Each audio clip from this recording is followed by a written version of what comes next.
Let's talk about action potentials. We have about a half an hour left of class to talk about action potentials. So this was the topic of discussion during lab this week with the PhysioX activity. Action potentials, or sending electrical signals down the cell. I know I've said this before, but it's worth reiterating again. In our bodies, electricity is the movement of ions. We have the sodium and potassium ions moving across the membrane. That's electricity in our body. So let's define some key terms here. When we think of electrophysiology, this is going to be the function of electricity, the study of the function of electricity in our bodies. And we need to have these electric currents, the movement of these ions, because we use these ions for neurons to communicate with each other and to make our muscles contract. When we think of an electric potential, you could write in the margins membrane potential, electric potential, membrane voltage. These are all, in this context, they are all synonyms when we talk about action potentials. The thing we really need to emphasize with the electric potential is electric potential energy is measured in volts. And in our bodies, our multipolar neurons have a resting membrane potential, or an electric potential of the membrane when they are at rest of negative 70 millivolts. And the reason why we have this resting membrane electric potential is because the cells in our bodies have different ion concentrations on different sides of the membrane. By having these concentration gradients, we are going to establish electric potential across the membrane. Now, when we have the electric current flowing in our bodies, we have the movement of charged particles. For us, sodium and potassium are the most significant charged particles that are flowing. There are some other charged particles at play, such as chloride and calcium, or excuse me, chlorine ions and calcium ions. We'll talk about those a little bit on Monday when we talk about excitatory and inhibitory stimuli. So as we look at the resting membrane potential of a typical neuron, this negative 70 millivolts is established because the extracellular fluid and the intracellular fluid have different concentrations. At rest, we are going to have more potassium in the cell and more sodium outside of the cell. Lots of potassium in and lots of sodium outside at rest. And because we have these concentration gradients of sodium and potassium set up, when we open up the ion channels, our ions, the sodium and potassium, can move with their concentration gradients. They can diffuse across the membrane. This diffusion process is a passive process, and it happens automatically. It does not require the input of energy. We instead use the energy beforehand. We have our sodium-potassium pump that we've talked about frequently that's constantly moving these ions against their concentration gradient. Our sodium-potassium pumps build up the gradient so that when we open up the channels, we have that instant diffusion of the ions.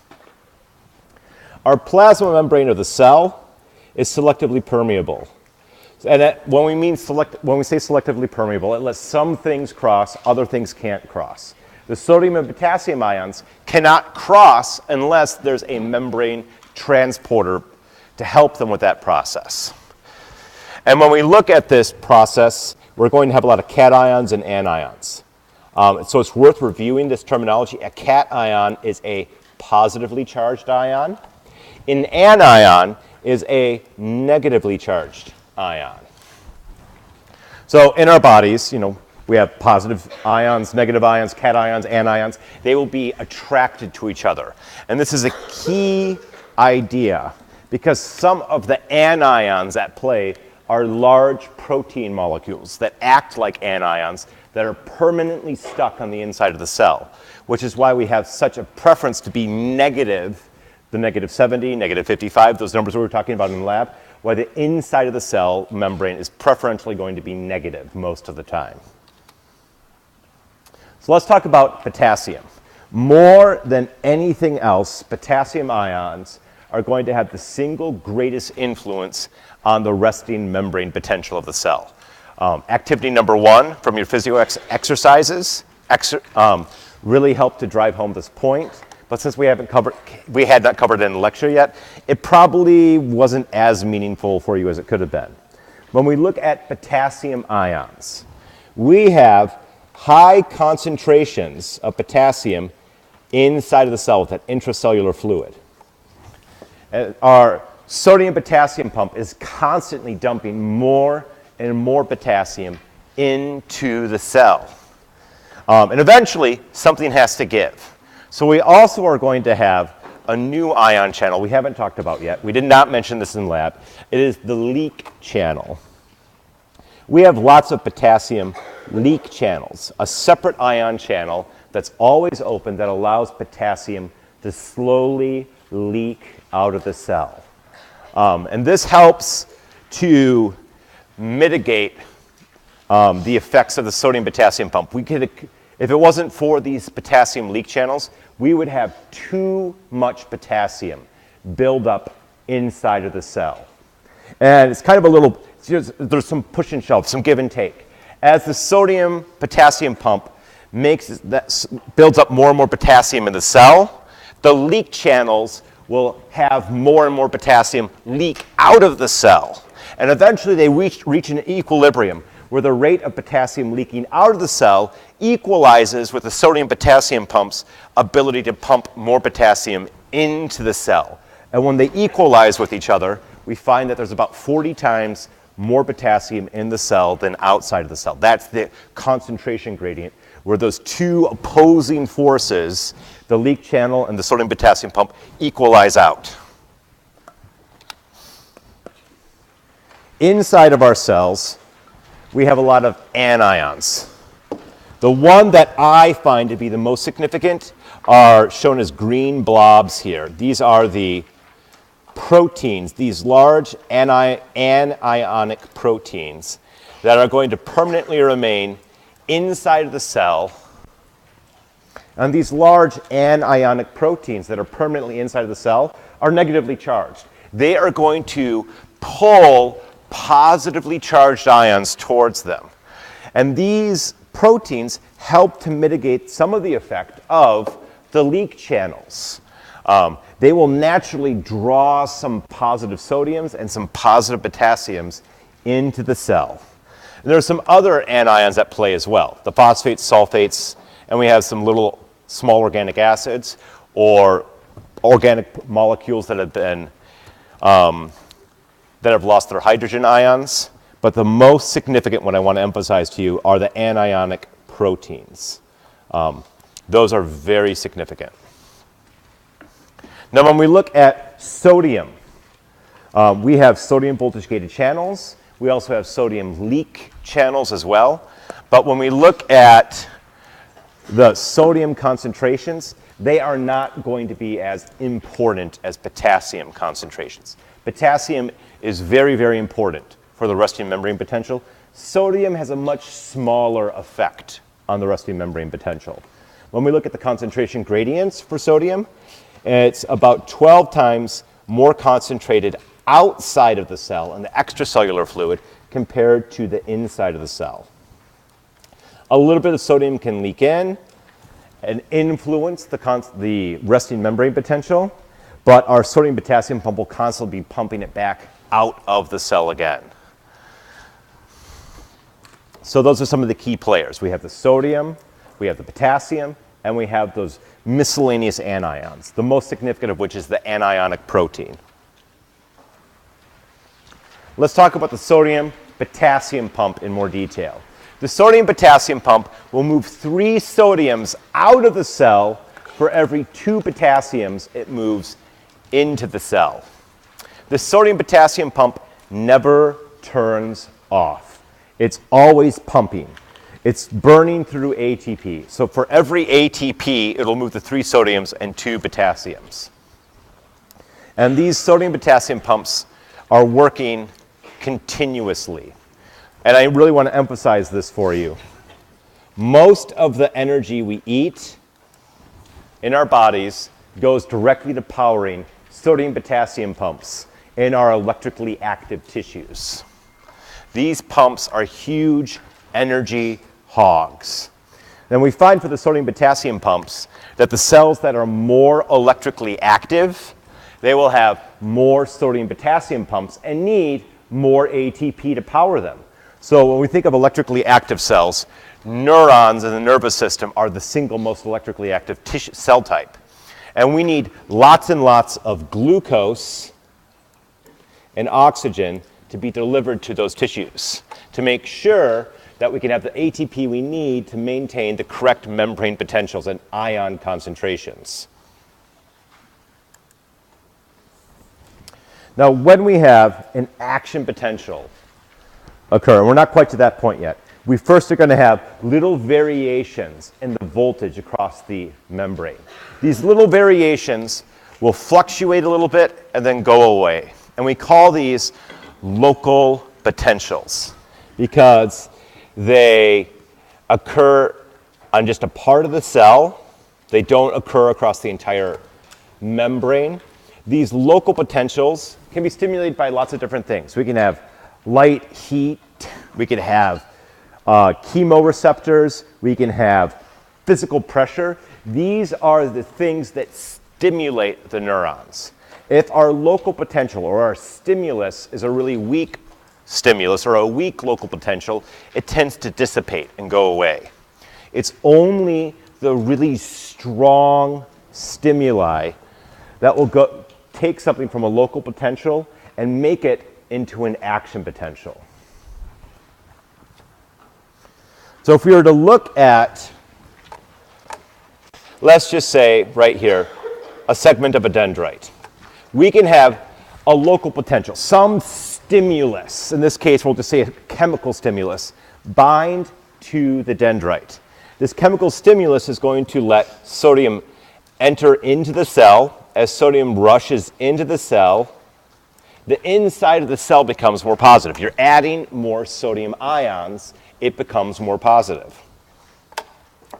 And this is going to cause, on the dendrite, a depolarization wave.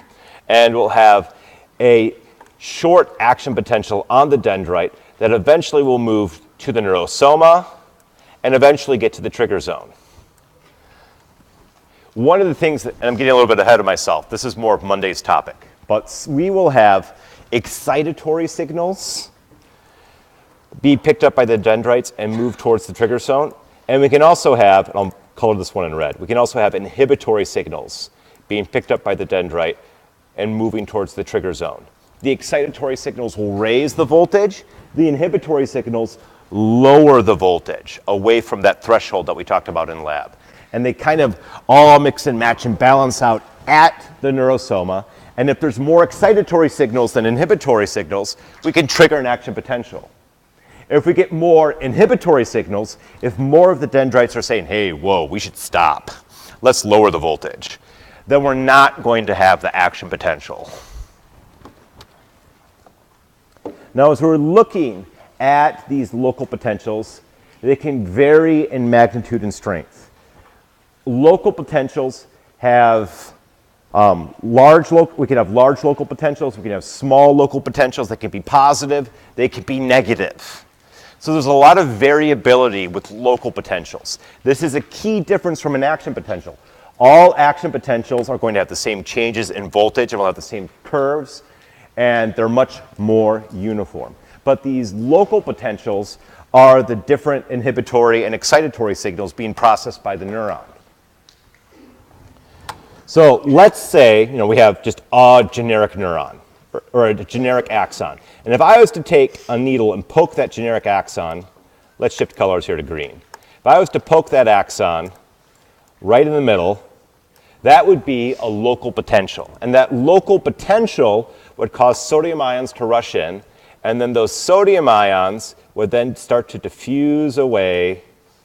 And right next to where I poked it, it would be still fairly positive. But as I go farther and farther away, the impact of that local potential is diminished. Those sodium ions don't travel, or fewer sodium ions will travel that far. And the farther away from you go from the point of stimulus, the weaker the effects of that local potential.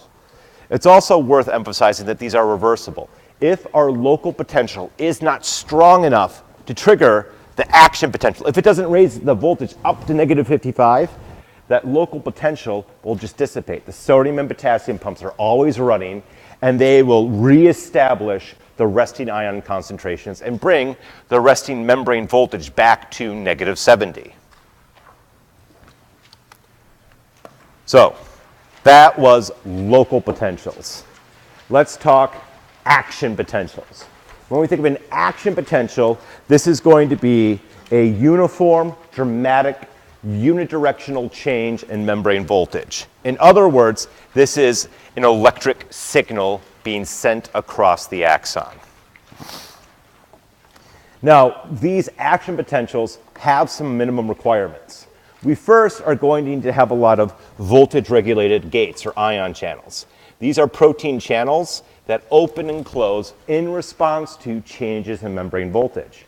During lab, we spent a lot of time talking about sodium voltage-gated channels and potassium voltage-gated channels that open and close at different membrane potentials. We're also going to need to make sure that we have enough ions present. We need to have that concentration gradient. And I know that we don't mention concentration gradients on this particular slide, but I really want to re-emphasize that. If we don't have the sodium ion concentration gradient or the potassium ion concentration gradients, it doesn't matter if we open and close the ion channels. If we're at equilibrium, then there will be no net movement of ions and there will be no electric current. So we need to have the voltage-gated channels and we need to have those concentration gradients for an action potential. Now, on the cell body of the neuron, the neurosoma, we have a low concentration of voltage-gated channels. But at the axon hillock, where we start the action potential, we have a much higher density of ion-gated channels, or voltage-gated ion channels. And we need that high concentration, that high density of voltage-gated ion channels to start the action potential. Another way of thinking of this is the low density of voltage-gated ion channels on the cell body of the neuron allows for the cell body of the neuron to receive and electrically respond to the excitatory and inhibitory signals. So they do serve a purpose. They allow for signal processing, the signals that raise or lower the voltage. But we don't have such a high concentration that we won't have the wave of depolarization. We won't have an electrical wave move across the cell body of the neuron. Now, as we're looking at the action potential, we find that the membrane voltage will have some dramatic fluctuations. It's going to skyrocket, and then it'll go back down again, and then it'll eventually get raised back up to the resting membrane potential. So at the beginning of an action potential, we are going to have some gentle current, some gentle stimuli arrive at the axon hillock, the beginning of the axon.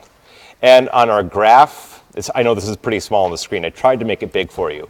We're at negative 70 millivolts. And at that negative 70 millivolts, our sodium voltage-gated channels and our potassium voltage-gated channels are closed. And then as we have some local potentials at that axon hillock, eventually raise the voltage up to threshold, which is almost always going to be negative 55 millivolts, we will have the sodium voltage-gated channels open up. When those sodium voltage-gated channels open, sodium ions for the sodium voltage-gated channels will rush into the cell and make the inside of the cell more positive. This corresponds to the inside of the cell becoming more positive and the depolarization phase on our action potential curve, where we look at the graph and find that the voltage is going up. So here on our action potential curve, we have resting membrane potential. We have a little local potential stimulate the axon. That local potential is enough to get us up to negative 55, our threshold.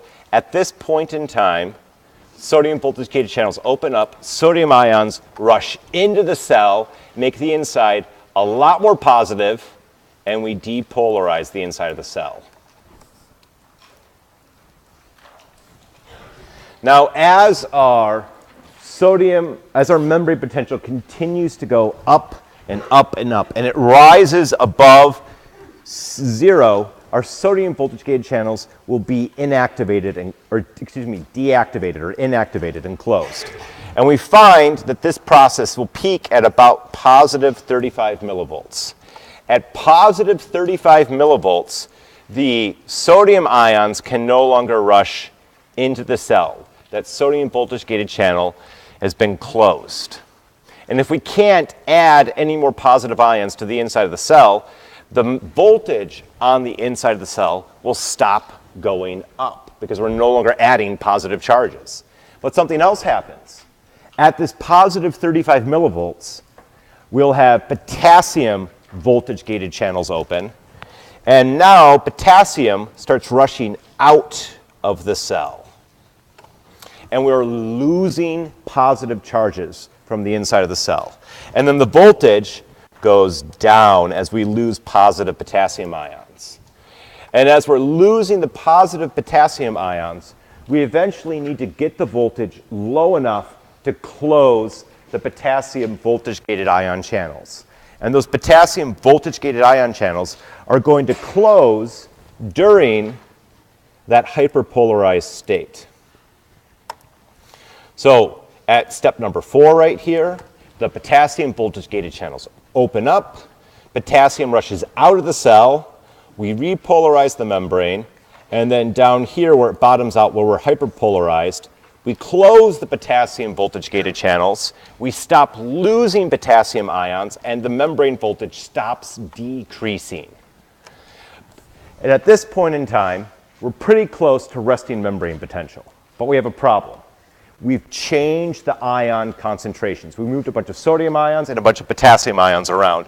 And to reestablish the starting ion concentrations, we will have our sodium-potassium pumps that are always running. They're always chugging along, and they'll reestablish those resting ion concentrations and bring us from hyperpolarized back up to the resting membrane potential. Now, when we look at these action potentials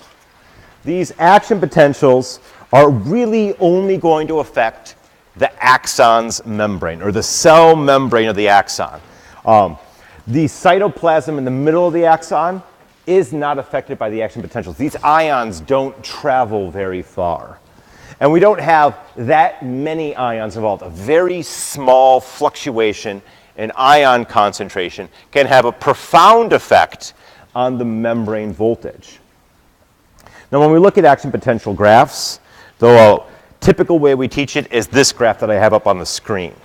But this graph is overemphasizing some of the key players. And if we were to draw it to scale, our action potential graph would look more like this. There'd be a huge spike, it'd go back down, and then we'd be hyperpolarized for a really long period of time, and then slowly come back up to resting membrane potential.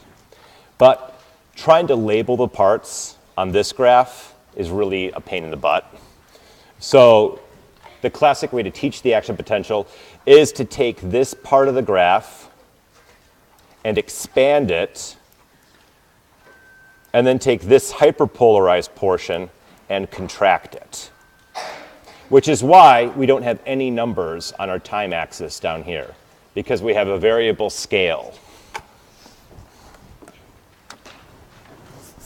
Now, when we look at an action potential, it's an all or none principle.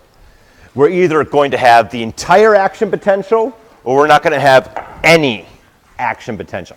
There's no halfway, or there's no weak action potential, there's no strong action potential, there's just the action potential. And when we look at our action potentials, they are non-decremental. In other words, they don't change strength with distance. They're also irreversible. Once you start the action potential, you cannot stop the action potential until you run out of cell membrane, until you get to the end of the axon terminal. How are we doing on time here? I think we could cover these 2 slides right here. We'll cover refractory period. Actually, you know what? Let's stop right here. So we'll pick up on refractory period on Monday.